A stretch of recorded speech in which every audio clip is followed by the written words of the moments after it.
So hi all, welcome to Sanatan strings YouTube channel. इस YouTube channel पे मैं भगवत गीता का सिंपल और हिंदी एक्सप्लेनेशन कर रहा हूँ।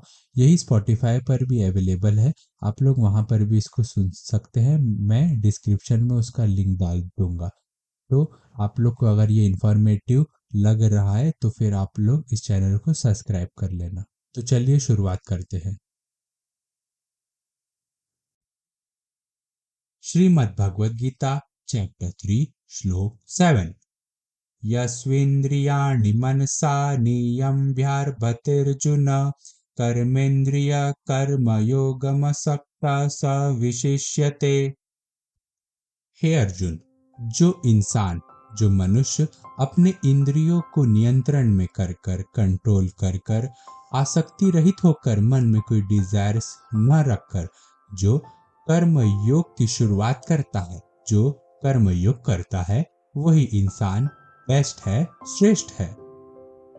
तो जैसा पहले के श्लोक में अर्जुन ने कृष्ण जी से पूछा था कि कृष्ण, मैं कर्म योग करूं या ज्ञान योग करूं, तो कृष्ण ने बोला था तू चाहे कर्म योग कर चाहे ज्ञान योग कर, कर्म तो तुझे दोनों में करना ही होगा। दोनों का रास्ता अलग अलग है पर मंजिल एक ही है। तो इस श्लोक में भगवान कहते हैं कि जो इंसान अपने मन से इंद्रियों को कंट्रोल में करके और अपने मन से सारी इच्छाओं का त्याग कर देता है और जो कर्म योग के पथ पर रास्ते पर आगे बढ़ता है, शुरुआत करता है, वो इंसान बेस्ट है, श्रेष्ठ है।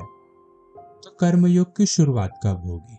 जब हम अपने मन में अपने कल्याण के बारे में सोचें, दूसरों के दुख में हम अपना दुख देखें और दूसरों के सुख में हम अपना सुख देखें। अगर हमारे मन में दया की भावना हो, दूसरों के लिए प्यार की भावना हो, दूसरों के लिए हम जलन ना करें, अगर हम ऐसे आचरण, ऐसा बिहेवियर करना स्टार्ट कर दिए, शुरुआत कर दिए, तो हम कर्म योग के रास्ते में आगे बढ़ जाते हैं। तो भगवान कहते हैं कि ऐसे लोग ही बेस्ट है, श्रेष्ठ है।